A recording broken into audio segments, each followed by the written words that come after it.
Il est à 23h40 et je crois que le président de la République, commandant suprême des forces armées de la République démocratique du Congo, est encore en ce moment précis en train de travailler. Cette réunion, c'était pratiquement la dernière d'une très longue journée parce qu'il y avait à la fois le besoin de suivre de près la situation sécuritaire à Goma. Vous savez que ce matin, des camps des déplacés ont notamment été touchés par des bombes. Il était question d'étudier tous les mécanismes, notamment avec les responsables tant au niveau du gouvernement qu'au niveau de l'armée, pour voir comment on assure la protection et la sécurité des populations.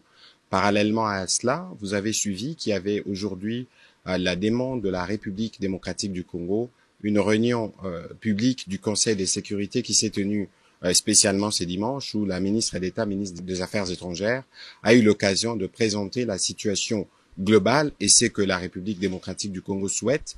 Et dans ces mêmes esprits, le président de la République a eu plusieurs contacts avec un contact diplomatique pour évidemment étudier tous les tours de la question. Et donc à ces propos, le président de la République a tenu d'abord à exprimer toute la solidarité du gouvernement et de lui-même envers nos populations qui sont affectées et qu'à ce niveau, toutes les dispositions sont prises pour nous garantir la sécurité et la protection des compatriotes, parce que nous savons qu'il y avait justement, par exemple, ces bombes qui sont tombées sur des camps des déplacés.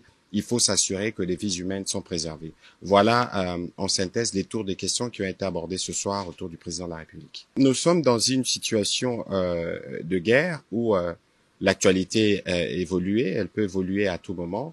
L'idée ici, c'était de regarder qu'est-ce que nous devons faire pour assurer que nous avons protégé nos populations. On ne va pas aller dans un débat spéculatif parce que nous sommes le gouvernement autour du président de la République et comme nous le faisons habituellement, nous aurons l'occasion de revenir au regard de l'évolution de la situation pour vous faire le point.